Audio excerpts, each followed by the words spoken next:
Artigo 4º, nas contratações para aquisição de bens, serviços e insumos necessários ao enfrentamento, como eu falei, né, a frase é a mesma, será admitida a apresentação de termo de referência simplificado ou projeto básico simplificado, percebe? Então, aliás, se você já ouviu, você sabe que a Petrobras ela tem um procedimento licitatório simplificado.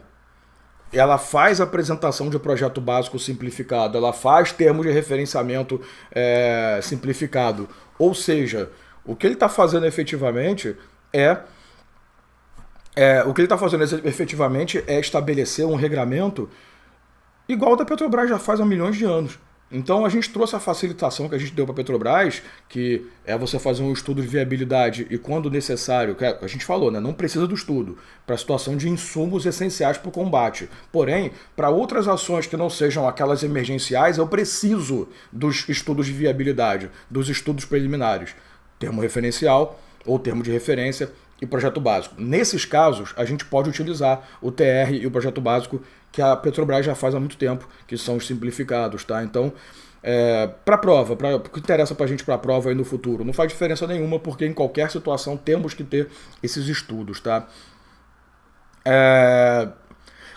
Olha só, Nanda, regulamentação que o governo federal solicita a produção de medicamento pelo Exército. Na realidade, aqui o que você está fazendo nada mais é do que utilizar as Forças Armadas através da ação natural delas, a proteção do Estado. Tudo bem que não é atividade precípua, tá, do Exército, mas não deixa de ser uma atividade natural, porque lembre-se que Forças Armadas são entidades, órgãos do Estado.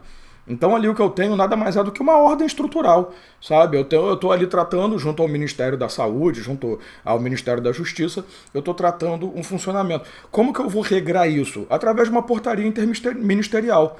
Essa portaria interministerial é que vai determinar como que vai funcionar isso, como que vai se estabelecer essa ordem de atuação dentro da área de pesquisa ou produção de medicamento, tá? Mas isso é uma atribuição hierárquica, não tem problema nenhum, que a gente está falando de hierarquia ministério com órgãos de condução, beleza? Espero que eu tenha resolvido a sua pergunta.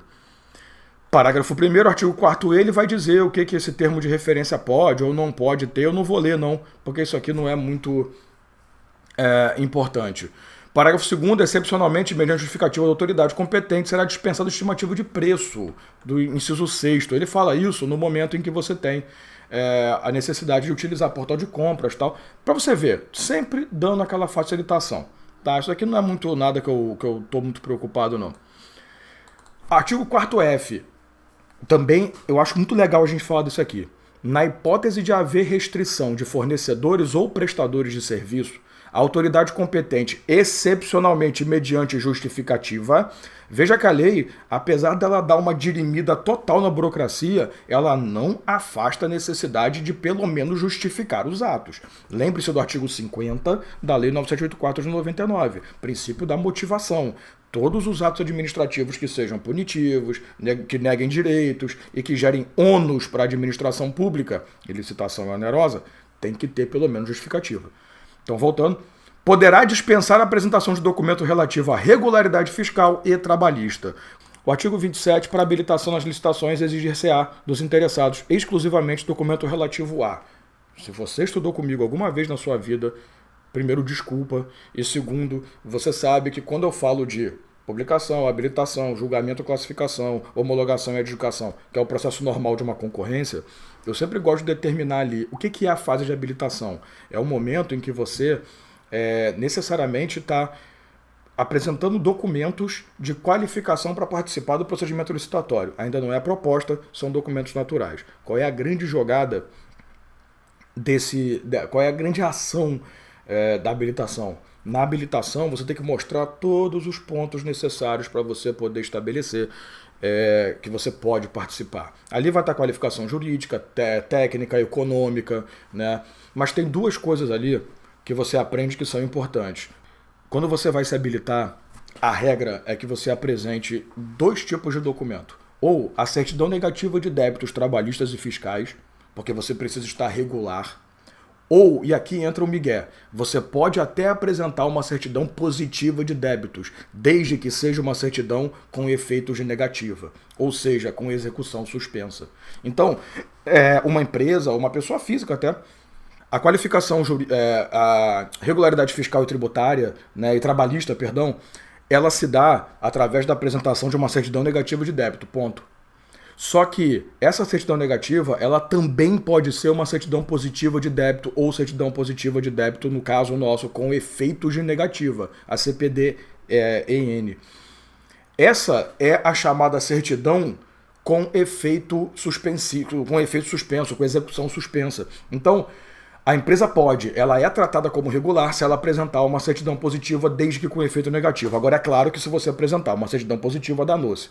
Não se esqueça que você tem que estudar a habilitação do artigo 27 em conjunto com a Lei Complementar 123 de 2006, que é o Estatuto das Microempresas e Empresas de Pequeno Porte. O que esse estatuto fala? No caso das MEs, ou MEs, né? Eu sou carioca, eu tô falando ME, que eu moro no Sul há muito tempo já, a ponto de ficar falando ME.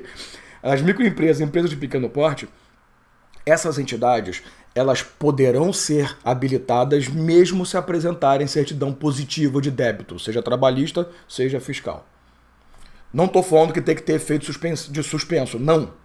Não tem que ter efeito de suspensiva, ou efeito de negativa, perdão. Eu não preciso. Eu preciso necessariamente que você tenha uma certidão positiva. Por quê? Porque a lei diz o seguinte, a ideia dessa lei é atender o desenvolvimento nacional sustentável. Então, quanto mais eu tiver pessoas ali, jurídicas, participando, melhor. Então, o que eu falo é o seguinte, essas empresas elas poderão sim seguir na licitação. Elas serão habilitadas mesmo com certidão positiva apresentada. Porém, se elas forem declaradas, adjudicação, declaradas vencedoras, elas vão ter um prazo de 5 dias, prorrogável por igual período, para poder regularizar a situação. Então, a Lei Complementar 123, ela não está dizendo que eu vou firmar contrato com empresas que estão devendo. O que ele está dizendo é o seguinte, a partir do momento que você tem uma microempresa, uma empresa de pequeno porte, eu estou te dando a chance de ser habilitado e mesmo após a habilitação, você tem que se ajeitar. Porque eu só vou assinar contrato com você se por acaso você estiver bem, tá? Se você estiver correto. Você está entendendo onde eu estou querendo chegar? A regra de regularidade fiscal trabalhista, regularidade fiscal e trabalhista da licitação é para todo mundo. Tem que ser na habilitação, exceto microempresa e empresa de pequeno porte. Nesses caras, eu só vou exigir essa regularidade no ato de assinatura do contrato. Então, foi declarado vencedor? Se vira para pagar, trouxa. Faz um acordo, consegue um efeito suspensivo, dane-se. Mas eu só vou assinar contrato com você se você fizer a porcaria do trabalho direito. Tá tranquilo? Então, atente muito para esse detalhe da certidão, da regularidade.